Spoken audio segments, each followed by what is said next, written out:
El día de hoy contamos con la presencia de nuestro presidente de capítulo, el licenciado Juan Isidoro Luna, así como la de nuestro presidente nacional, el doctor Héctor Herrera, a quien en este momento le cedo el micrófono para que nos dé unas palabras de bienvenida. Muchas gracias. ¿Me escuchan? Sí, te escuchamos, Héctor. Gracias. En mi carácter de presidente de la Barra Mexicana, Colegio de Abogados, y a nombre del Consejo Directivo, doy la más cordial bienvenida a don Ildefonso Guajardo Villarreal. Don Ildefonso, es un verdadero honor tenerlo aquí en la Barra Mexicana. Agradezco también al presidente del capítulo Nuevo León, Juan Isidoro Luna, y a todos los miembros del capítulo Nuevo León. Enhorabuena por este evento y por la gran distinción que nos da don Ildefonso Guajardo participar en este evento. Muchas felicidades. Gracias, Héctor. Gracias. Muchísimas gracias. Bueno, pues entrando ya en materia, todos, y como un breve preámbulo, como sabemos, el TEMEC es un nuevo acuerdo comercial entre México, Estados Unidos y Canadá que sustituye al Tratado de Libre Comercio. El 30 de noviembre de 2018, México, Estados Unidos de América y Canadá firmaron un nuevo acuerdo para comenzar un proceso de actualización de dicho tratado. Estas negociaciones permitieron retener los elementos claves de la relación comercial, así como incorporar disposiciones nuevas y actualizadas destinadas a resolver los denominados desafíos comerciales del siglo XXI. Dicho tratado entró en vigor el 1 de julio y sin duda representa grandes retos y desafíos para nuestra nación. Por ello, el día de hoy tenemos el privilegio de contar con la presencia de quien lideró al equipo de negociación de dicho tratado por parte de nuestro país, Ildefonso Guajardo Villarreal, de quien me permito presentar una muy breve reseña. Ildefonso Guajardo Villarreal es originario de Monterrey, Nuevo León, donde nació el 19 de abril de 1957. Sus estudios básicos los realizó en su natal ciudad de Monterrey, así como la licenciatura en Economía, misma que cursó en la Universidad Autónoma de Nuevo León. Realizó estudios de posgrado en la Universidad Estatal de Arizona y Universidad de Pensilvania. Fue economista en jefe de la sección para Brasil y economista asociado en el Departamento de Asuntos Fiscales en el Fondo Monetario Internacional. Jefe de oficina para asuntos del Tratado de Libre Comercio de 1991 a 1994. En la Administración Pública Federal ha ocupado los cargos de oficial mayor en la Secretaría de Relaciones Exteriores de 1994 a 1997. Subsecretario de Desarrollo Turístico en 1997. Secretario de Planeación, Comunicación y Enlace de la Secretaría de Comercio y Fomento Industrial de 1998 a 1999. Fue diputado federal en 2 ocasiones y diputado local en 1 ocasión. En el gobierno de Nuevo León fue jefe de la oficina ejecutiva de la gobernatura del 2003 al 2006. Ha sido profesor en la Universidad Autónoma de Nuevo León, en la Universidad Estatal de Arizona y en la Escuela de Negocios Wharton en la Universidad de Pensilvania. Del 1 de diciembre de 2012 al 30 de noviembre de 2018, se desempeñó como secretario de Economía del Gobierno de la República, donde encabezó, entre otras, las negociaciones para el TEMEC. Actualmente es presidente de ANSLI Consultores Internacionales. Ildefonso, agradecemos nuevamente tu presencia en este foro y el micrófono es tuyo.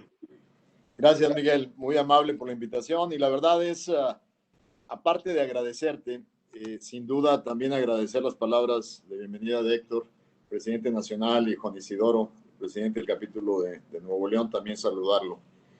Y siempre he dicho que si yo hubiera vuelto a decidir qué estudiar, hubiera decidido estudiar 2 carreras simultáneamente, economía y derecho. No encuentro en las ciencias sociales y jurídicas la mejor combinación para entender el funcionamiento de un sistema, de una sociedad en su conjunto. Yo creo que la combinación derecho y economía es una combinación espectacular. Yo no tengo la fortuna de tener una formación como abogado, pero sin duda, gracias a un gran equipo de abogados que se integraron en esta negociación y que han sido parte del equipo negociador mexicano durante muchos años, se ha creado una escuela jurídica del derecho comercial internacional muy importante en México.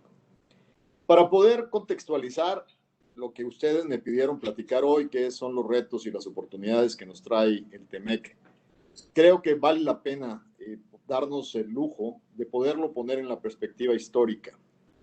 Cómo México toma una decisión, bastante tardía, por cierto, de abrir la economía mexicana de una manera gradual y muy lenta, que ocurrió a mediados de los 80s. Fue un voto que se intentó hacer desde la época de los 70s. Todavía estábamos en la administración de un presidente que se llamaba José López Portillo. Y perdió la votación en el gabinete la entrada al famoso GATT, al Acuerdo General de Aranceles de aquella época. No fue sino hasta un sexenio después cuando se logra cambiar de fondo la decisión, pero en un proceso con una gradualidad impresionante. Imagínense, entramos con una apertura que fue tan gradual que los aranceles iniciales para importación, por ejemplo, de granos a México eran arriba de los 500%. Recordemos todos aquellos que tenemos edad suficiente, que ustedes son muchos jóvenes, pero la economía mexicana estaba totalmente cerrada y esa gradualidad era a cuentagotas realmente. No fue sino hasta que se toma una decisión histórica en 1991 de intentar crear la zona de libre comercio más grande del mundo. Y además no solo la más grande del mundo, sino la que haría confluir a 3 países con capacidades de desarrollo muy diferentes, con economías desarrolladas y en vías de desarrollo. Hubo muchos escépticos que consideraban que integrar una zona comercial para el libre tránsito de bienes entre 3 economías tan diferentes no iba a ser posible, pero creo que esas voces se equivocaron.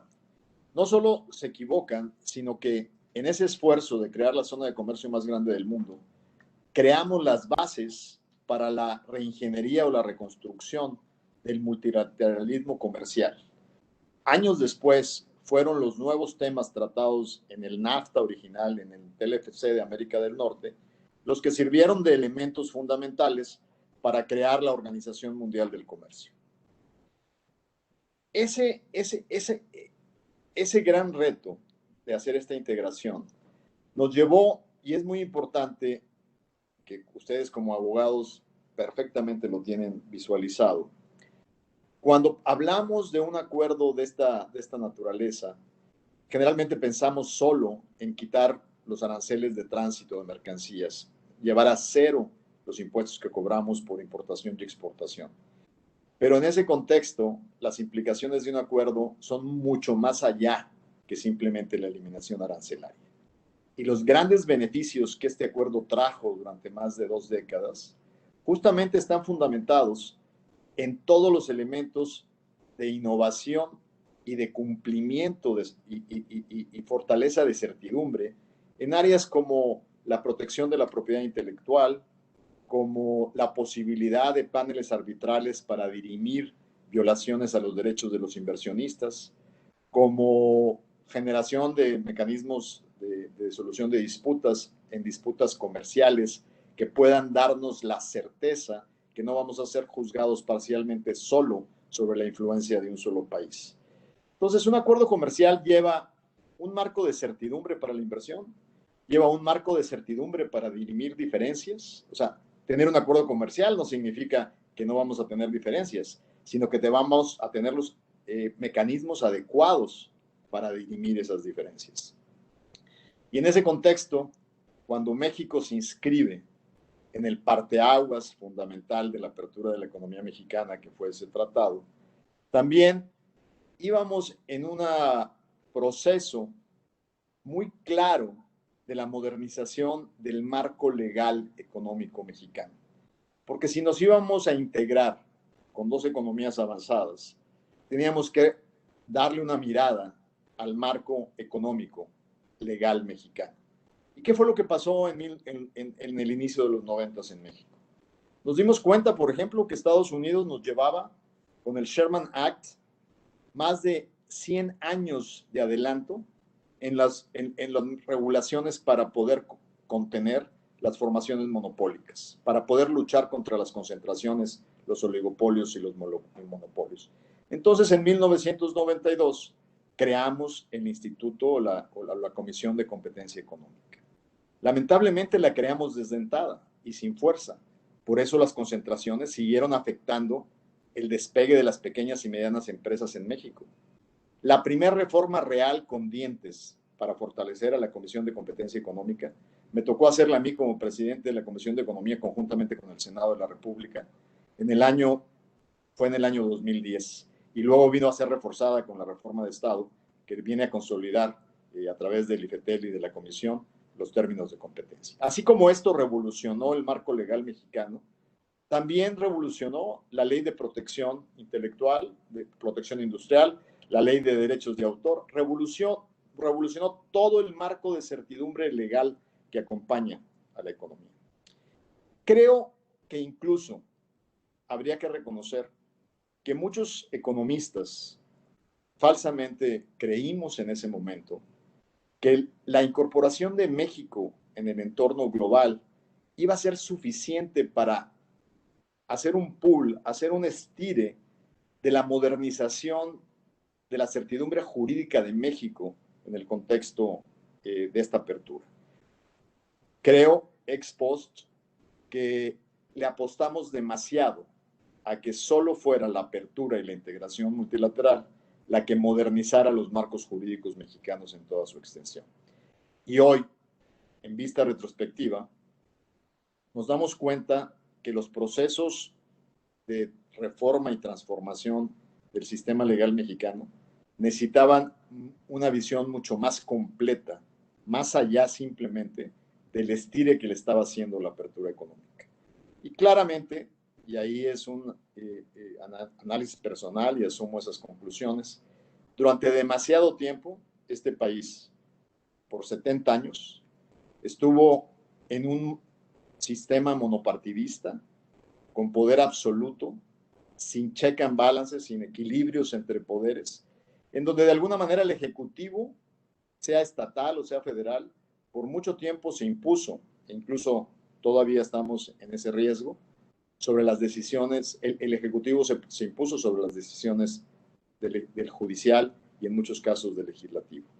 Esa pérdida de balances impide que se generen las capacidades, las experiencias y el desarrollo de capital humano para cuando nos comprometemos a reformas que se están impulsando a nivel mundial, como las que recientemente se hicieron en México, el país no haya desarrollado todas las capacidades que necesita para su ejecución. Entonces, hoy, parados en esta coyuntura de un gran avance en lo económico y de una gran transformación en la integración mundial, sin duda sigue siendo presente que el fortalecimiento del Estado de Derecho es un elemento fundamental para seguirle dando fuerza y credibilidad al Estado mexicano. A partir de ese análisis, de ese primer acuerdo que fue sin duda transformador, en donde muchos agentes privados desconfiaban de sus capacidades de competencia, yo fui parte del equipo que negoció ese primer tratado y recordamos líderes industriales de sectores como el cervecero, como el autopartes, que decían, si abrimos nos van a dar completamente en la cabeza aquí en la competencia, no vamos a tener capacidades de competencia global. Y lo que demostramos en 20 años es que los empresarios mexicanos tuvieron esa capacidad de competencia. En el caso de las cerveceras, que creían podían ser aniquiladas por marcas extranjeras, finalmente nos convertimos en exportador número 1. Nuestras marcas prevalecen en el mundo, asociadas con conglomerados que se fueron uniendo y aliando y fusionando a nivel internacional. Las autoparteras han abierto y desplegado plantas en todo el mundo. Somos productores de autopartes estratégicas en frenos, en escapes, en una serie de elementos de los diseños automotrices. Ese primer acuerdo, sin duda, mejora nuestra credibilidad en el marco económico, de respeto a los derechos de autor, de respeto a los derechos de marca, de respeto a los derechos industriales, pero al mismo tiempo nos faltó la tarea interna de haber hecho las reformas necesarias para que muchas pequeñas y medianas empresas también se beneficiaran.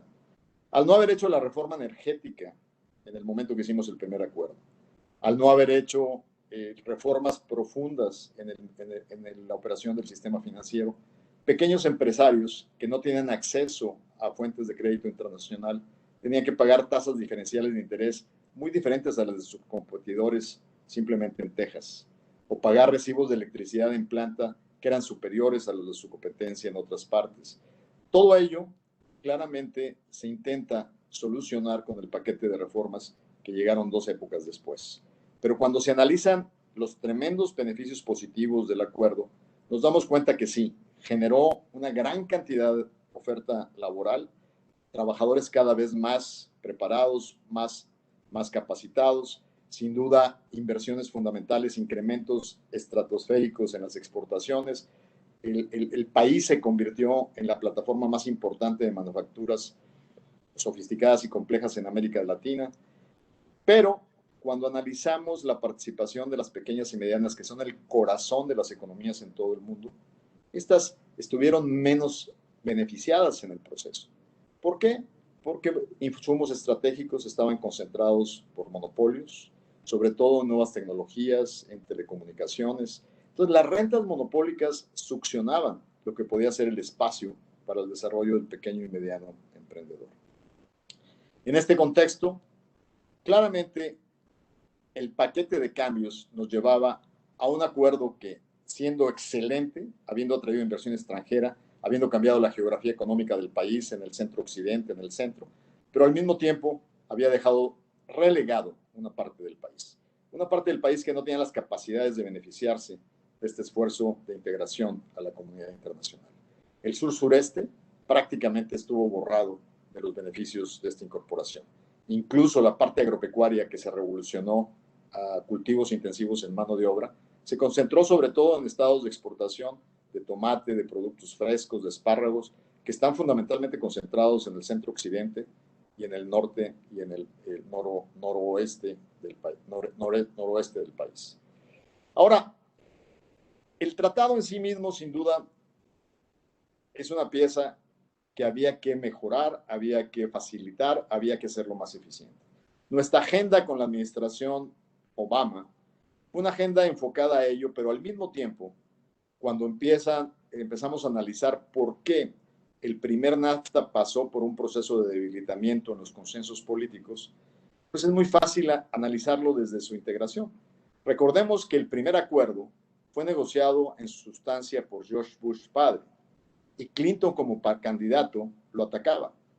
Cuando Clinton gana inesperadamente la presidencia, el gobierno mexicano hace un esfuerzo por mantener a la nueva administración comprometida en el acuerdo, pero Clinton pone 2 condicionantes: incluir un capítulo laboral y un capítulo ambiental, pero como capítulos paralelos, no como capítulos que fueran parte del acuerdo y que estuvieran sujetos al mismo mecanismo de sanciones y de solución de disputas de que estaban sujetos a violaciones comerciales. De esa manera, Clinton puede salvar cara y se convierte en el operador más importante para conseguir a los votos demócratas necesarios. Pero una vez aprobado ese acuerdo, ¿qué pasó? Recordemos que hubo una carta de los demócratas que dijeron claramente que nunca más iban a votar por un acuerdo comercial que no incluyera obligaciones laborales y ambientales como partes sustantivas del acuerdo y sujetos a los mecanismos de solución de disputas. Esa semilla demócrata dentro de, y con una visión muy social, de decir los acuerdos comerciales tienen que ser diseñados para beneficiar a todos, se vio reflejada en los acuerdos que Estados Unidos después hizo en Centroamérica, en Colombia, en Chile, en Perú y en varios países. ¿Qué pasó después? Y esto fue antes de Trump. Obama en su campaña dijo que él también iba a renegociar el acuerdo. Pero cuando fue electo, es un presidente con demasiada intuición y dijo abrir la caja de Pandora de la política del Acuerdo de Libre Comercio de América del Norte iba a ser imposible y decidió mejor invitar a México y a Canadá a incorporarse al acuerdo que estaba negociando Estados Unidos con el Asia-Pacífico. De esa manera, al incorporarse México y Canadá prácticamente en el año 2012, a mí me toca mandar la primera misión negociadora del TPP a Australia y así empezamos la modernización del NAFTA vía el TPP. Realmente el TPP en sus entrañas llevaba un NAFTA modernizado sin la necesidad de reabrir el debate político en los Estados Unidos. Y ahí estuvieron todos los temas que después fueron reflejados en la negociación del TEMEC. Ahora, la diferencia entre algunas de estas posiciones es que, por ejemplo, los empresarios mexicanos, cuando abrimos la negociación del TEMEC, y que sabían que implícitamente iba a una reformulación del acuerdo, nos dijeron, vayan ustedes a la mesa de negociación, pero por favor díganles que en el caso de laboral, México va a tomar un carve-out que no queremos moverle a como está el NAFTA. Pues era no entender lo que había pasado políticamente en Estados Unidos y que realmente era imposible. Y además he compartido este ejemplo con algunos de ustedes 20 años después de ver casos como, por ejemplo, un exportador de tomates de Jalisco que se lo agarra la Secretaría del Trabajo con 3 cajas de trailers con trabajadores hacinados en cultivo de tomates chapanecos que los niños no iban a la escuela y las familias completas con niños menores trabajando en campos de tomate. Claramente hay una responsabilidad de que si eres exportador exitoso, mínimo tienes que cumplir las condiciones laborales de tu propio país. Entonces, el TPP sí incorpora al contexto del acuerdo las obligaciones laborales y ambientales. Lo que nosotros no permitimos en el TPP es condicionar su activación en función de que se establecieran las reformas constitucionales mexicanas y de leyes secundarias en materia laboral. Dijimos, señores, esta es una mesa de negociación comercial. Si la ley, el acuerdo te obliga a cumplir al 100% con tus obligaciones.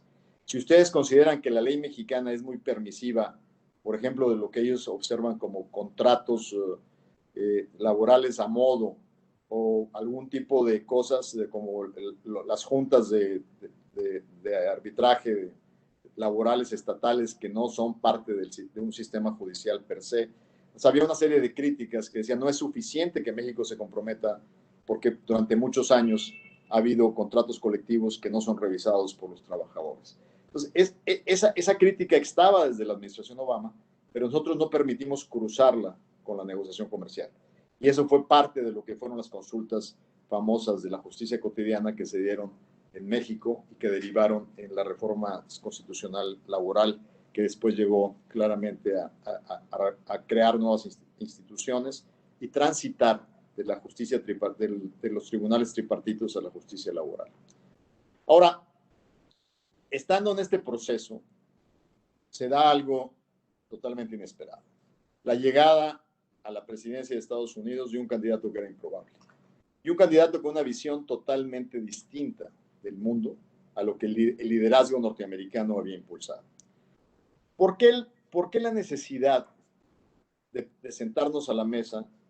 Ya era necesario hacerle una actualización al NAFTA, pero lo que había pasado, como pasó en muchas partes del mundo dentro de los países desarrollados, es que hubo una erosión en las clases medias de la confianza y la credibilidad a la apertura de mercados y a la integración global. Las clases medias se habían sentido defraudadas en los países desarrollados porque gran parte de la manufactura migró a los países emergentes o las economías en proceso de desarrollo. En 3 décadas, un 35-40% de la producción manufacturera global se fue de países como Estados Unidos, Gran Bretaña, Japón, y emigró a países como México, como la India, como China. ¿Por qué? Porque simple y sencillamente el mundo, a través de la innovación y la readecuación, pudo diversificar sus plataformas. Esto genera un malestar dentro de una base electoral importante, que lo habían detectado los demócratas. Desde que nosotros fuimos en visita inicial con Obama cuando éramos gobierno electo, ellos se rehusaban a utilizar la palabra NAFTA, se referían a productividad, competitividad de América del Norte. ¿Por qué? Porque políticamente en ciertos sectores electorales no se veía bien hablar de un acuerdo que para ciertos sectores había costado empleos. Claro, el responsable no necesariamente era el acuerdo o México, como lo decía Trump en sus acusaciones. Realmente habían pasado muchas cosas que cambiaron la política industrial en Estados Unidos. La incorporación de China a la Organización Mundial del Comercio en el 2000, adicionalmente el proceso de digitalización y robotización que redujo la necesidad de mano de obra por capital invertido. Ustedes vean una planta automotriz hoy y veanla hace 10 años y vean cuánto robotización se ha apoderado de las plantas. Pero además también en un sistema donde crece la innovación, en ese mismo periodo de tiempo hubo 12 millones de nuevos empleos en tecnologías de la información y en economía digital. Pero el problema es que los ganadores no compensan a los perdedores. Se perdieron 4 millones de empleos manufactureros en esos casi 20 años en Estados Unidos.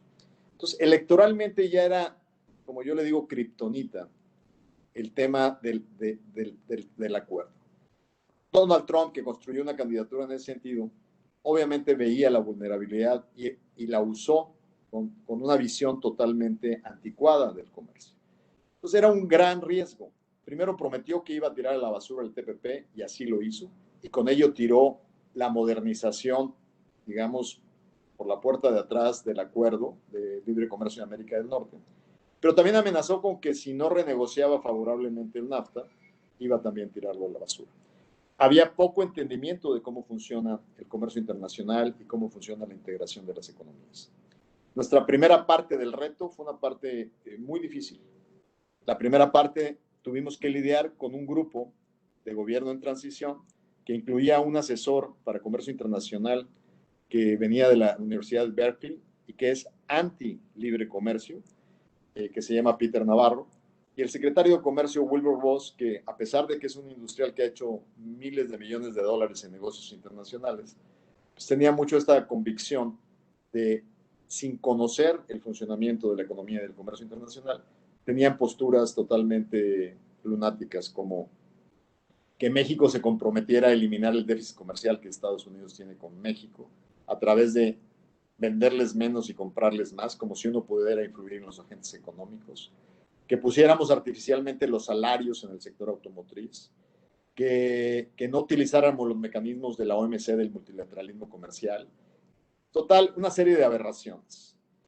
Para México era fundamental que esta nueva administración se sentara, decidiera quién iba a ser su negociador comercial y que con suerte nombraran a alguno que, siendo proteccionista, al menos tuviera la experiencia de manejar los instrumentos en este proceso y que entendiera cómo funciona el comercio internacional. Y así lo hicieron. Después de varios meses de mucha incertidumbre, nombraron a Robert Lighthizer, abogado de acereros durante 30 años, con un conocimiento perfecto de cómo funciona el Congreso americano y cómo funcionan los organismos comerciales. Y si bien con una posición totalmente proteccionista, pero ustedes que son abogados y hacen muchas negociaciones, sabrán que es mejor tener enfrente a alguien que sea muy duro, pero que conozca del tema de lo que está negociando, a alguien que no tenga la menor idea de lo que está hablando. Y así fue como empezamos. La posición de arranque se dio el 17 de agosto del 17 y, como dijo Tom Donahue, el presidente de la Cámara de Comercio, estaba lleno de píldoras venenosas, cosas que eran totalmente disruptivas del comercio internacional. México, desde el principio, teníamos dos tipos de posiciones. Había una parte del gabinete que le decía al presidente que teníamos que hacer un quick fix. Es más, querían hacerlo desde antes, dando ciertas concesiones para que Trump se quedara tranquilo con lo que quería en materia automotriz y algunas cosas. Y habíamos una parte muy importante del equipo, en el caso yo particularmente, que decía, no, el tiempo es nuestro mejor aliado y es el que nos va a permitir movilizar a los agentes republicanos que se han beneficiado de este acuerdo y poder ir poco a poco permeando lo que pueden perder si deshacemos este acuerdo. Y así es que propusimos una organización por rondas. Quiero decirles que los abogados que nos han ayudado en este equipo de negociación han sido estratégicos. No solo tener un abogado general, sino también tener un abogado en cada una de las mesas. Cuando uno es responsable de una negociación, no quiere decir que uno sepa todos los temas.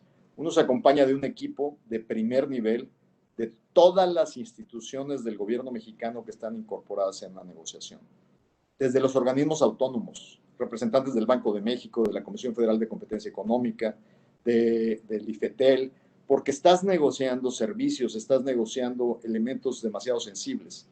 Y los abogados hacen un trabajo de fondo, primero, para determinar los términos en los que establece la negociación, sobre cómo vas a establecer los textos con corchetes sobre los cuales vas a ir avanzando, la premisa.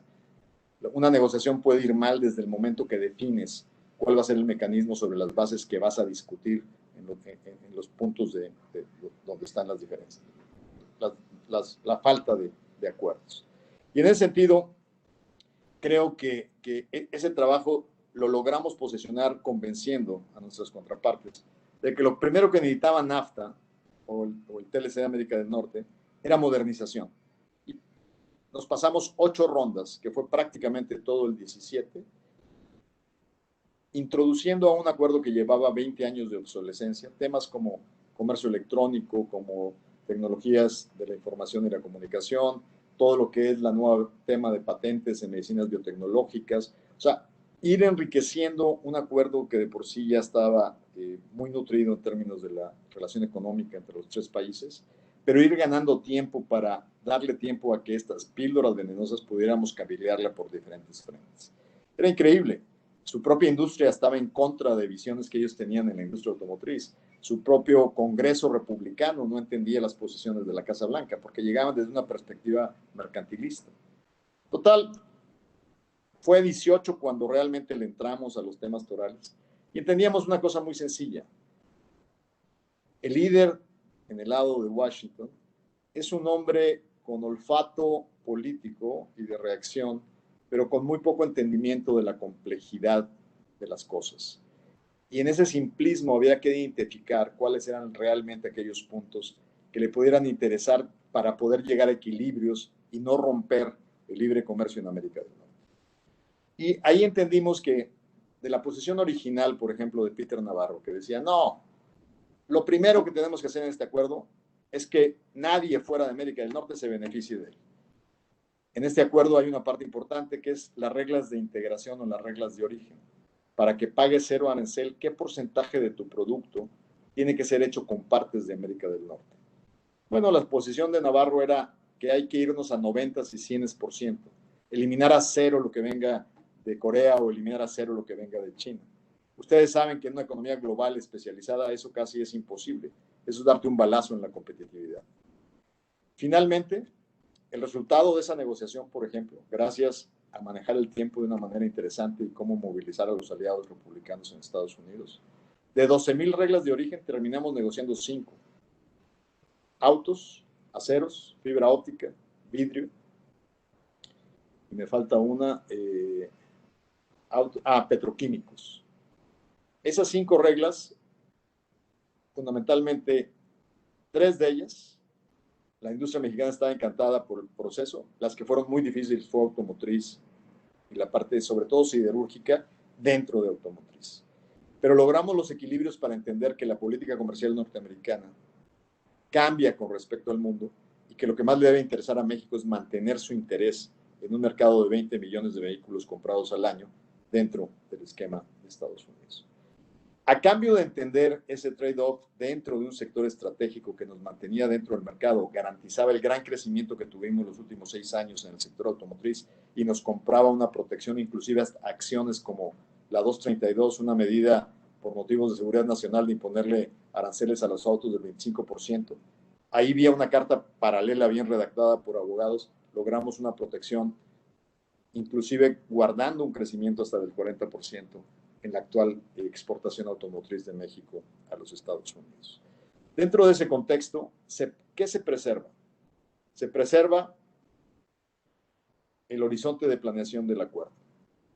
Se preserva todos los mecanismos de solución de disputas que nos dan el balance para que un superpoder nos imponga en cuestiones laborales, en cuestiones de disputas Estado-Estado, disputas inversionista-Estado, disputas comerciales. ¿Qué preservamos? Preservamos el sector agrícola para que no hagan ningún shortcut o ningún cambio radical a la manera como la OMC ha definido para establecer investigaciones dumping o investigaciones de subsidios. Ahora, en todo esto, sin duda, una administración como la de Trump, oportunista, está buscando las condiciones para las cuales aprovechar las condiciones de esta negociación y poderlas utilizar en las próximas semanas electoralmente. Creo que el tiempo se les está acabando. Sin embargo, es muy importante que los empresarios mexicanos puedan tener una autocertificación de aquellos elementos que en el TEMEC cambiaron de una manera más estricta a lo que nosotros habíamos negociado en el TPP y a cómo habíamos dejado la negociación. ¿Qué cambia? Por ejemplo, en el caso laboral. En el adendum que se negoció después de la firma, se comprometen a establecer un mecanismo de denuncias de violaciones laborales expedito, que es más corto que para violaciones comerciales. Un mecanismo de violación comercial puede llevar 90 días y aquí se aceptó acortar a 45 días este tipo de denuncias, o sea, de la operación, establecimiento y facilitación del pago. Se quitaron algunos candados que habíamos puesto, por ejemplo, donde, y aquí los abogados son fundamentales, por ejemplo, para que una denuncia pueda prevalecer, tiene que estar relacionada con el comercio y la inversión entre los países. ¿Qué quiere decir esto? Que esas pequeñas frases que logramos imponer en nuestra negociación, si tú tenías una acusación contra un productor de calentadores de agua que solo vende en el mercado mexicano, no habría manera que te hicieran un caso laboral. Sin embargo, hoy, sin esas palabras, pueden decir, no, es que al tú tener producción en México, tú sustituyes en el mercado y el otro que sí exporta puede exportar más. Entonces, sí puede prender una acusación de violaciones laborales a una empresa que no exporta, impactando el mercado de exportación de calentadores de agua a América del Norte. Entonces, ese tipo de elementos sí generaron mayor fragilidad o vulnerabilidad que no va a cambiar con la elección de Estados Unidos, porque es ahí donde los extremos se tocan. La agenda demócrata es la que obviamente estaba visualizando el negociador americano para garantizar la aprobación del tratado en la Cámara, en el Congreso norteamericano.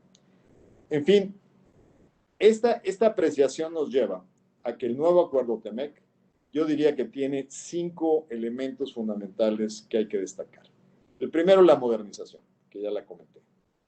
El segundo es lo que le llamamos los elementos progresistas, los compromisos laborales que sin duda nos llevan a tener que fortalecer la certificación de que no tenemos contratos de protección, de que existe democracia sindical, de que no hay trabajo infantil. O sea, una serie de elementos que va a haber mucho trabajo para abogados laboristas para podernos mantener libres de este tipo de denuncias. Tiene un elemento, aparte del de modernización, aparte del de progresista, tiene un elemento donde se mantiene sin duda el libre comercio en América del Norte. No exento de que haya situaciones. Les comento, estando en el NAFTA anterior, queriéndome presionar para cerrar la negociación, al negarme, nos incluyeron a México y a Canadá en los aranceles de acero por violación, por cuestiones de seguridad nacional. Y nos pegaron con $3,000 millones de exportaciones de acero mexicano con tarifas del 25%. Cuando yo reaccioné, yo utilicé el NAFTA y es un mecanismo que hicimos perseverar en el nuevo TEMEC. Y yo dije, les voy a pegar de regreso. Cuando les pegué de regreso, los acereros mexicanos no les gustó porque no pegué en importaciones de acero americanas. ¿Por qué no? Porque consideraba que era ilógico encarecer mi producción de lavadoras, refrigeradores, autos, que me iba a quitar competitividad en la exportación. ¿Pero en qué les pegué? Hicimos un análisis de todos los distritos republicanos influyentes en el Congreso y en el Senado y agarramos puerco, maíz amarillo, identificamos puntualmente todos los senadores y los legisladores cercanos a Trump y a cada uno le pegamos en un producto en su distrito o en su región. Y eso fue lo que los hizo aflojarse y finalmente terminaron quitando los aranceles sobre el acero mexicano. Si yo hubiera puesto aranceles sobre acero, eso nunca se hubiera solucionado. O sea, hay que entender el conglomerado de intereses que ellos conforman para poder hacer una estrategia de esta naturaleza. Yo simplemente les diría que dentro del nuevo acuerdo hay una gran oportunidad debido a las nuevas exigencias en materia de contenido de poder traer de regreso inversiones que estaban localizadas en Asia por parte de inversionistas incluso norteamericanos a América del Norte. Y sin duda México tiene las condiciones de competitividad suficientes para hacerlo. Sin embargo, esto no se va a dar en automático. En el país desmantelamos la agencia de promoción. Ahora la tenemos que reconstruir a nivel de clústeres y a nivel regional. Tenemos que garantizar la competitividad de nuestra logística de movimiento de bienes y personas, la calidad de nuestros puertos, de nuestro transporte, la fluidez de nuestras vías. O sea, cada vez que un plantón de maestros frena el ferrocarril de Michoacán, afecta a la proveeduría de la industria automotriz en el norte.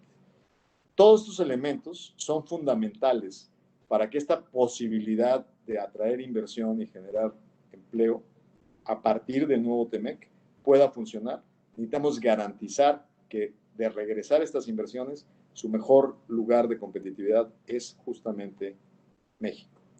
Y creo que esto lo podemos lograr en asociación estratégica con regiones, como en el caso del clúster automotriz, donde Nuevo León, Coahuila, Tamaulipas y San Luis forman sin duda un grupo importante, conectado con el Bajío, la zona de Guanajuato. Yo creo que tenemos que hacer nuestra chamba, independientemente de que el gobierno federal esté enfocando las energías en otro tipo de estrategias. Yo aquí dejaría mis comentarios y me encantaría entrar en una interacción con ustedes. En esto quiero terminar diciendo, la verdad, los abogados que formaron parte de mi equipo negociador fueron extraordinarios. Teníamos 2 abogadas mujeres, una por México, otra por Estados Unidos, y como en el caso de los canadienses, la líder negociadora, mi colega Christian Freeland, era mujer, su abogado general era hombre, pero entonces estuvieron muy representadas las mujeres y muy representados los abogados. La verdad es que el trabajo que hicieron para poder bajar el acuerdo que sellamos bilateralmente el 27 de agosto y luego se subieron los canadienses los primeros días de septiembre y luego lo firmamos el 30 de noviembre en Argentina, fue un tiempo récord para poder asegurarse de la consistencia de todo lo acordado. Creo que por ahí nuestro abogado del grupo de inversión pues, nos está acompañando y aquí creo que es el único del equipo que está. Gracias, Fernando, y a todos tus colegas por todo el trabajo que hicieron. Muchísimas gracias por tan excelente y clara exposición, Alfonso. Hay algunas preguntas del público que quisiéramos hacer. Nos pregunta Fernando Villar, ¿con qué mecanismos ahora sí administrarán el TEMEC y evitarán el desbalance dentro del mismo? Al referirse a desbalance, Fernando, se refiere a qué desbalance. O sea, la palabra desbalance no sé qué connotación tiene. Gracias, Fernando. Si nos puedas comentar en el chat que está habilitado en preguntas y respuestas, te lo agradecería. Así que en lo que nos comenta Fernando, tenemos por ahí también un par de preguntas más. Justo nos acaba de contestar, dice que en el desbalance invocado por Donald Trump. No, bueno, lo que pasa es que para Donald Trump los imbalances son... Él, por ejemplo, cree que un déficit comercial por naturaleza es negativo para un país. Imagínense ustedes, Estados Unidos tiene un déficit comercial de 800,000 millones de dólares, pero es una economía que venía creciendo muy bien, que venía innovando. O sea, el déficit comercial no es más que el reflejo de lo que tú haces en la cuenta fiscal. Si un país se está financiando con el resto del mundo, porque todo el mundo tiene bonos de los Estados Unidos, en la balanza de pagos, la compensación de un déficit comercial la ves en la balanza de pagos. Entonces, claramente para Donald Trump en su venta electoral, él va a decir, ya ven, ahora vamos a tener más oportunidades en el sector automotriz porque ahora estamos exigiendo que un auto sea hecho 75% en América del Norte, antes era 62%, y que de ese 75%, al menos un 40% se ha hecho una zona de salarios donde se pague más de $16 la hora. Bueno, pues muy bien. O sea, eso es más o menos lo que buena parte del mapeo automotriz hace hoy. Parte se construye en Canadá, parte se construye en Estados Unidos, pero el 60% se puede construir en México. O sea, Donald Trump va a traer elementos en discurso para decir que esta negociación fue muy buena gracias a su insistencia. Pero no van a ver ustedes un cambio en el déficit comercial que tiene Estados Unidos con México. Al contrario, entre más plantas se ubiquen de China a México, más va a aumentar el déficit comercial de Estados Unidos con México. Muchísimas gracias. Nos pregunta Ricardo Martínez Rojas. Un segundo que aquí bajé. ¿Cómo se calcula el salario de $16 la hora en la industria automotriz? Y te felicita por excelente exposición. El salario es un término que se definió promedio. Entonces, dentro de lo que es todo el trabajo, digamos, complementario, que no está detallado en el acuerdo, o sea, es un trabajo que hicieron los técnicos, es cómo hacen la metodología para evaluar el salario promedio. De hecho, en ese salario promedio estás metiendo no solo el salario de los obreros, estás hablando del salario de los cuales están en diseño, o sea, es el promedio que la industria recibe de todos los que participan en la generación de esa autoparte o de ese producto. Entonces, inclusive no sé si vieron, comunicacionalmente por ahí hubo una comunicación de una empresa japonesa que dijo que ellos estaban considerando no, o sea, cumplir en el tiempo de transición, haciendo un mejor balance de los funcionarios o de los ingenieros que tienen contratados en México. O sea, hay empresas, no necesariamente que va a haber un tremendo incremento de la noche a la mañana de cierto tipo de salarios, va a haber mejora de salarios. ¿Por qué? Por condiciones laborales de competencia del mercado. Pero seguramente se pueden traer partes de los núcleos de diseño, hacerlos en México, y eso te mejora la mezcla de salarios entre ingenieros, operarios, técnicos especializados, etc. Pero independientemente, digamos, esto en resumen lo que te dice es que de un automóvil, 40% va a tener que ser hecho entre Estados Unidos y Canadá y un 60% puede ser hecho en México. Eso te deja sin duda una gran avenida de participación de las autoparteras mexicanas en este mercado. Muchísimas gracias. Y nos preguntan también, ¿qué tantas uñas y dientes se tienen en el capítulo 25 y 26 para emular las mejores prácticas de apoyo a pymes? Mira, las prácticas de apoyo, o sea, por primera vez se incluyó un capítulo de pymes en este acuerdo comercial que no tenía. Pero yo creo que aparte de lo que es la coordinación de esfuerzos y de buenas intenciones, yo creo que hay cosas sustantivas del acuerdo que son los que más impactan al desarrollo de pequeñas y medianas empresas. Todo lo que tuvo que ver con la actualización en materia de comercio digital es un gran activo para los pequeños emprendedores mexicanos. O sea, yo creo que hay más cosas transversales en una serie de capítulos del acuerdo que, sin duda, el capítulo de pymes es un capítulo muy importante, muy positivo y de incentivo a la cooperación intrarregional para el desarrollo de las pymes. Pero lo que más va a fortalecer son elementos que hay dispersos en diferentes puntos del tratado que vienen a dar instrumentos y facilitación al desarrollo de pymes. Muchísimas gracias. Tenemos tiempo para algunas otras preguntas, ¿correcto? Sí, claro. Muchísimas gracias. Tenemos también una pregunta respecto a los paneles de solución rápida laborales. Nos preguntan, ¿es entidad cubierta la cadena de distribución? ¿Perdón? Que si es entidad cubierta la cadena de distribución para efecto de los paneles de solución rápida contenidos en los anexos 31A y B. Sí.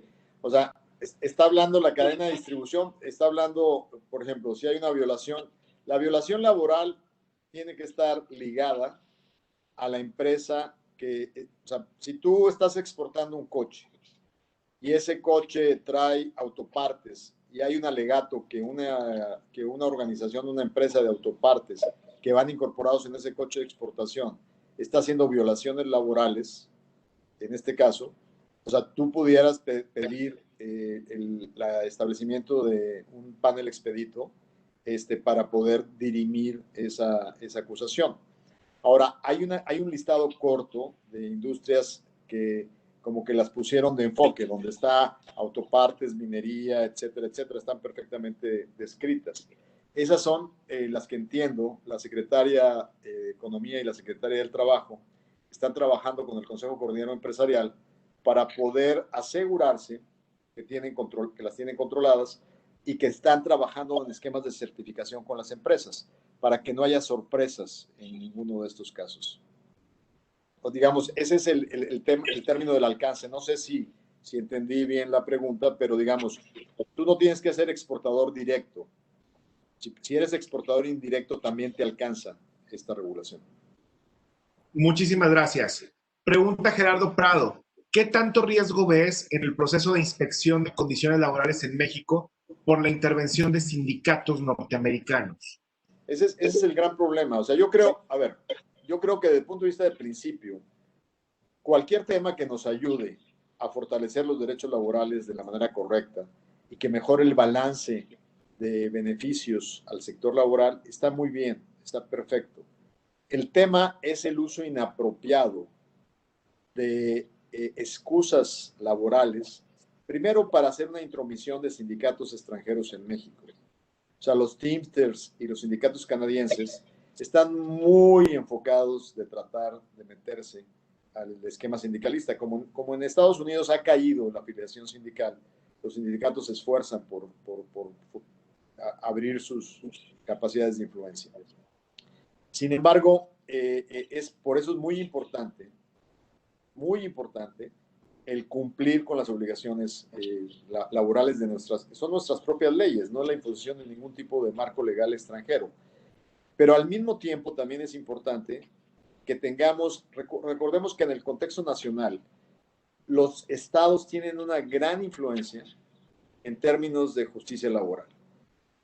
Gobernadores responsables, vigilantes de cómo funcionan sus esquemas laborales, tienen que procurar la estabilidad necesaria para que las cosas funcionen, a favor de los trabajadores, a favor de la productividad y a favor de la empresa. O sea, no a través de estar conteniendo los derechos justos, sino a través de estar procurando equilibrios y que no se politicen los esquemas sindicales. Muchísimas gracias. Continuando en esta línea, en materia de compliance, nos pregunta Luis Gutiérrez respecto al compliance fiscal, laboral y penal, que quedó circunscrita en el nuevo TEMEC como obligatorio para evitar el lavado de dinero, el financiamiento del terrorismo o violaciones en materia laborales. Pregunta si sí quedó o más bien se queda una lista de buenos deseos para México. Bueno, el compliance laboral no es buenos deseos. El compliance laboral sí está perfectamente determinado, ¿no? Ahí sí no hay ninguna duda que si hay una empresa exportadora que consistentemente esté haciendo violaciones laborales, no te quede la menor duda que eso no es buena voluntad lo que está comprometido en el acuerdo. O sea, está totalmente vulnerable que se le establezca una denuncia y que esa denuncia se transforme claramente en un caso y que ese caso tenga que ser dirimido por un panel. O sea, eso es clarísimo. Obviamente los demás compromisos hubo participación de los sectores financieros de cada país para poder también establecer criterios y lineamientos que aseguren que la fluidez del comercio internacional no es abusada para violaciones de las referidas como lavado de dinero y otro tipo de delitos. Pero de las mencionadas, la única que tiene claramente consecuencias y está claramente descrita es el tema de responsabilidades laborales. Muchísimas gracias. Nos pregunta Ligia González. Bueno, primero te felicita por una excelente exposición y nos dice es muy probable que las reclamaciones por violaciones a los derechos de inversionistas crezcan en contra de México. ¿Cómo van a convivir el antiguo capítulo 11B y el nuevo capítulo de resolución de controversias inversionista-Estado? Bueno, de hecho, no. Primero, agradecer la pregunta y explicar la historia qué pasó con este capítulo. Cuando yo empecé a darme los primeros golpes figurativos de la negociación, detecté que el negociador americano, para que vean la manera como la nueva administración Trump ve al mundo, decía, no, a mí no me interesa un capítulo 11. Yo no tengo por qué darles seguridad a aquellos connacionales míos que sacan el dinero de Estados Unidos para invertir en otra parte. Si lo sacan, pues que ellos se arriesguen a tomar los riesgos que quieran. Entonces yo no quiero un capítulo de protección a la inversión. Entonces, yo lo escuché y yo dije, bueno, obviamente México se ha beneficiado muchísimo gracias a comprometerse al arbitraje internacional. Y ustedes lo ven en los números de inversión extranjera. Antes de NAFTA promediábamos 2.500 millones de dólares anuales. Cuando ocurrió NAFTA subimos a 12.500 millones y luego en la época de Calderón a 20.000 millones. Yo cerré recibiendo promedio año con año en el sexenio 38,000 millones de dólares. Y cuando ves los casos inversionistas Estado acumulados en 20 años, son muy pocos. Y los que hemos perdido son todavía menos. Entonces, la seguridad que te da jurídica, el sujetarte a disputas, o sea, paneles de solución de disputas e inversionista Estado, te da una credibilidad internacional como atractor de inversiones. Entonces, cuando Lighthizer me dice que a él no le interesa el 11, creyó que yo iba a dedicar capital político a la negociación a defenderlo. ¿Qué pensé? Pues seguramente se le van a venir a la yugular todas las empresas gringas de petróleo, todas las de ferrocarriles, todas las de telecomunicaciones. Y entonces, ¿por qué voy a gastar yo capital político si este cuate se lo van a ajustar en el Congreso? Claro que mis colegas mexicanos, empresarios, decían, no, ¿cómo? Tú tienes que meter, pero ¿por qué voy a pagar yo políticamente por algo que son los propios inversionistas gringos que tienen que pagar? O sea, ¿por qué voy a presionar yo ahí? Y así fue. Yo me hice guaje, dije, no quieres 11, pues nos quedamos sin 11, órale. Él solito vino de regreso y me pidió un 11 diferente. ¿Cómo me lo pidió? Como era de esperarse. Sobre todo, subrayaron todo aquello que tiene riesgo en materia de concesiones. O sea, sobre todo se fueron a dejar muy fuerte todo lo que es telecomunicaciones, todo lo que es energía, todo lo que es transporte, o sea, ferrocarriles. ¿Y qué es lo que deja los elementos básicos de protección al inversionista? Pues básicamente manufactura. Pero en manufactura, cuando no dependes de concesiones gubernamentales, tu nivel de vulnerabilidad realmente es muy relativo. Entonces, el nuevo capítulo de Inversionista Estado es un capítulo diferente porque está diseñado con dos estándares en términos de cómo, o sea, la visión de la Casa Republicana Trumpiana es decir, no queremos que inviertan fuera. Bueno, no van a poder contra un mundo que ya está diseñado así. Claro. O sea, sí van a poder atraer cosas, pero en los nuevos elementos de revolución tecnológica, todo aquello donde tengan una ventaja comparativa. Pero eso de regresar a empleos que ya se fueron, eso es imposible. Yo a veces les decía, si ustedes quieren que la industria de autoparte regrese a Estados Unidos, lo que van a regresar son robots, porque es más barato diseñar un robot que contratar un empleado con la calidad de mano de obra que hay en Estados Unidos. Y déjenme darles una mala noticia, los robots no van a comprar a Walmart como los operarios mexicanos iban a comprar a Walmart y se van a bajar las ventas de sus propios productos, ¿no? Entonces, en resumen, el capítulo de inversión sí se transforma, sin embargo, es igualmente fuerte en todo aquello que tiene mayor exposición al riesgo, pero en el caso de manufacturas, que son las que menos dependen de concesiones, digamos, tiene los elementos fundamentales de protección. Perfecto. Muchísimas gracias. Voy a pasar ahora a una pregunta en el ámbito político que creo que conjuga varias preguntas que han estado haciendo. Entonces, la idea es, tomando en consideración que algunos demócratas votaban en contra del TEMEC y que Trump lo está anunciando como un logro político, como parte de su campaña y de su estrategia en rumbo a las reelecciones. ¿Sería más conveniente para nuestro país que ganara Trump en caso concreto de la implementación, una mejor o correcta implementación del TEMEC? Mira, es una pregunta muy difícil. Es una pregunta muy difícil y te la voy a contestar. Primero, México es parte de un sistema global de pesos y contrapesos. Al ser una economía emergente, nos interesa un mundo con balances, un mundo con potencias mundiales responsables, un mundo con una arquitectura con certeza. Y Trump no representa eso. Trump sacó a los Estados Unidos de la arquitectura global y está generando un caos a nivel internacional.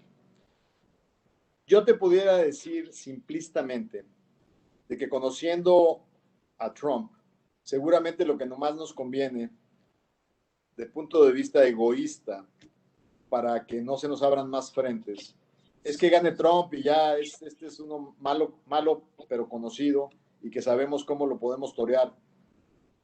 Pero yo creo que al fin del día es un boomerang que nos va a golpear a nosotros mismos. No podemos pensar en esa forma.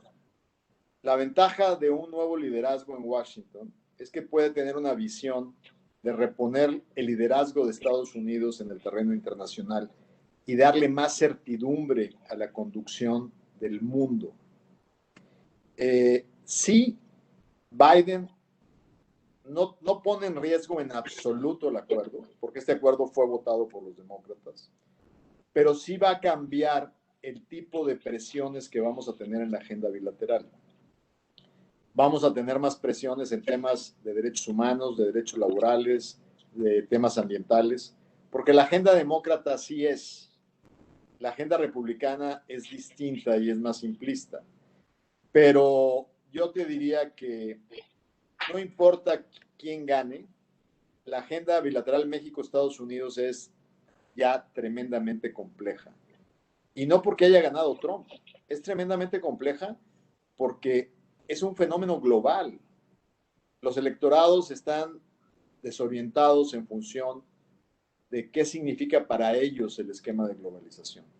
Y eso es lo que nos está dando el resultado del voto de Brexit en Gran Bretaña, el que haya llegado Bolsonaro a la presidencia de Brasil. O sea, estamos viendo consecuencias de un sistema de globalización que no pudo traducirse en beneficios directos para segmentos importantes de la población. Entonces, el mundo sin duda tiene que reconstruirse de una manera distinta y tenemos que al menos tener liderazgos responsables en las superpotencias que ayuden a hacer una conducción de un proceso ordenado. El problema con el presidente Trump es que no entiende las consecuencias de las decisiones que toma más allá de sus fronteras. Perfecto. Muchísimas gracias. Y yo creo que una pregunta más que tenemos del público, porque sabemos que tenemos el tiempo un tanto limitado. Gabriel Deschamps nos hace llegar esta pregunta. ¿Qué efectos podría tener el eventual retroceso en el uso de energías limpias en la exportación de mercancías, cuyos procesos de producción involucren fuentes de energías fósiles contaminantes?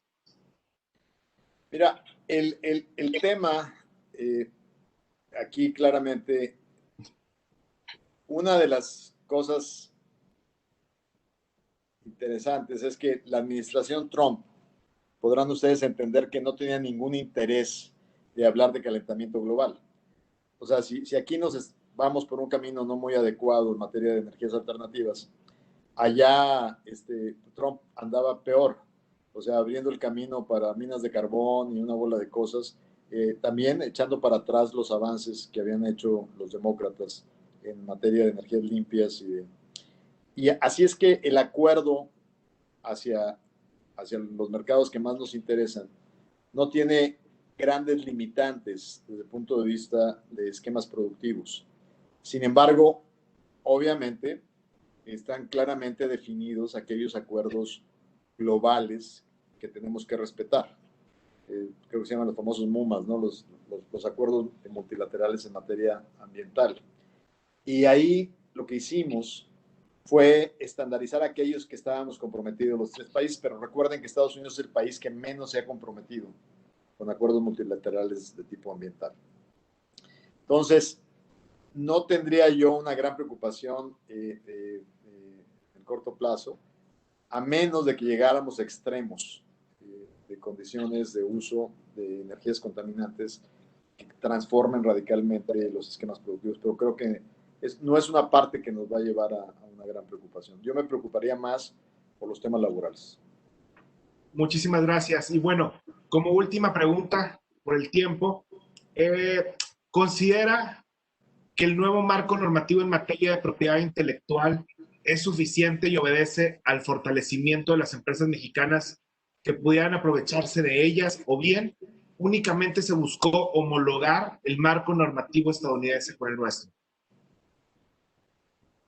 No, México ya había avanzado muchísimo. Tenemos varios capítulos que incluyen la protección a la propiedad intelectual. O sea, creo que el más relevante, el más, digamos, impactante, debe de estar en materia de todo lo que es el desarrollo de farma, que es patentes fundamentalmente. En el tema de patentes, prácticamente adoptamos las regulaciones estándar de la OMC, donde hay un límite máximo que se puede extender una patente.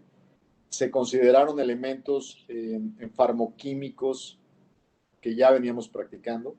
Uno de los organismos que más se modernizó con grandes resultados entre el 12 y el 18 fue COFEPRIS, con un gran reconocimiento internacional de sus procedimientos y sus formas de hacer autorizaciones e investigación y poder llevar productos al mercado. México llevaba ya la delantera en procedimientos simultáneos entre la acreditación de una patente y el cumplimiento de los procedimientos de registro, que se daban en materia simultánea sin retrasos indebidos. Para nosotros fue muy fácil acomodarnos a la primera solución que hicimos en TPP. En la segunda solución hubo presión por parte de los republicanos de aumentar los años de protección de datos, que le llaman de protección de la fórmula, para nuevos medicamentos biotecnológicos. México implícitamente ya estaba manejando 8 años y los republicanos presionaron a 10. Dentro del adendum, afortunadamente la presión demócrata echó para atrás, pero lo echó para atrás a tal grado que eliminó cualquier compromiso en materia de patentes biotecnológicas, o sea, de protección de datos. Entonces, cuando esto llegó a los votos de lo que le llamamos la legislación de implementación, pues claramente en México hubo una sorpresa por parte de la industria farmacéutica, porque no solo no garantizaron un avance en protección de datos, sino que además ahorita se abrió totalmente la puerta a lo que México ya llevaba avanzado.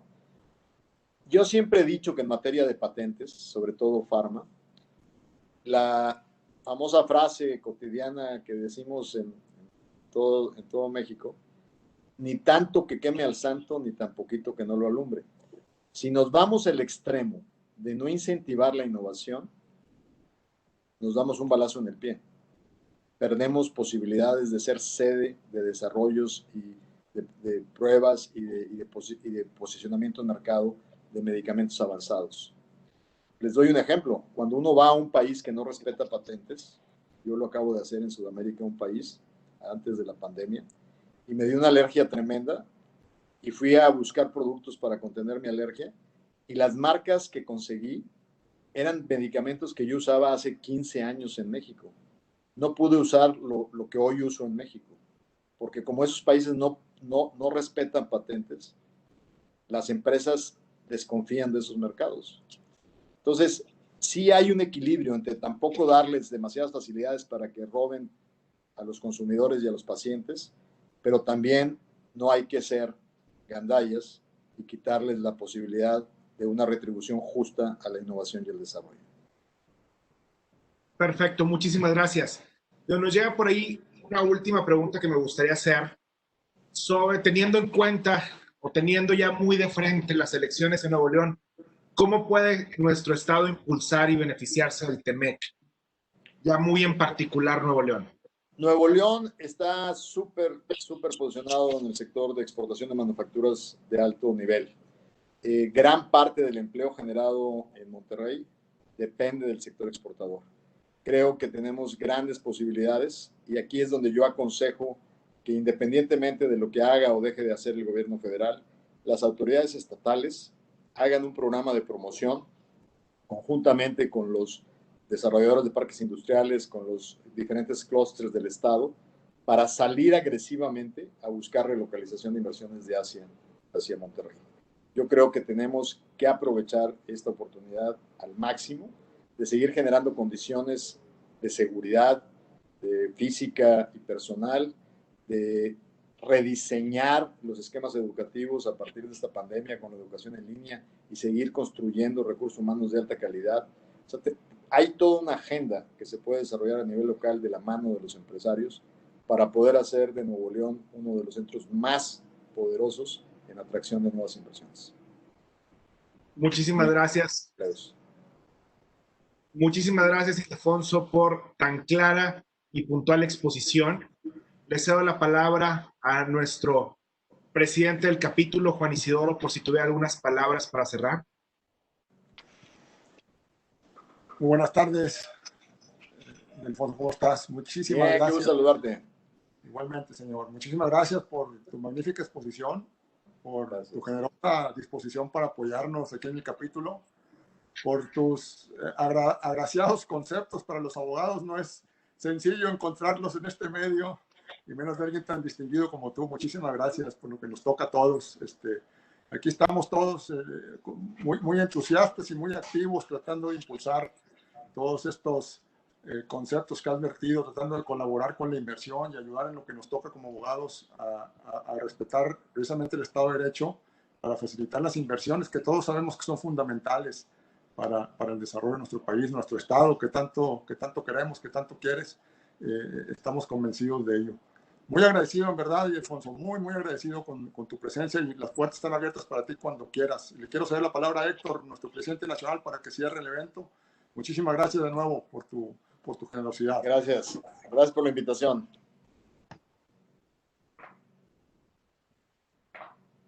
Muchísimas gracias, Juan Isidoro.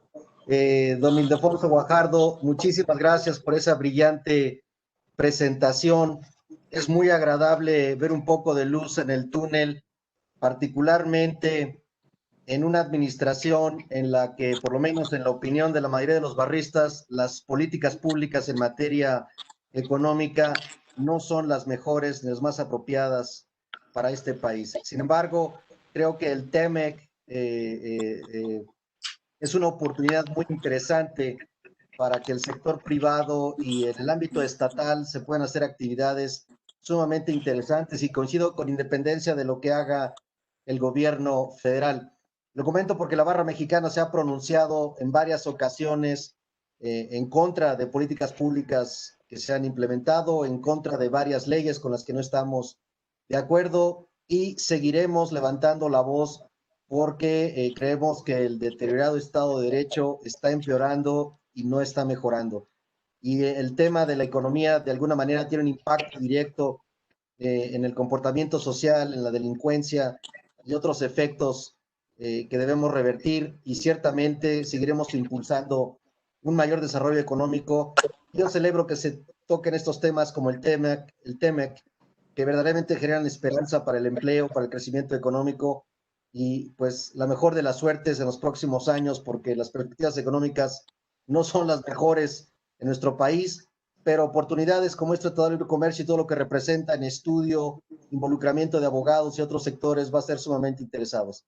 Muchísimas gracias, Juan Isidoro, por esta iniciativa. Muchísimas gracias a todo el capítulo, a Miguel Ángel Valdés por esta moderación. Muchas felicidades. Muchísimas gracias.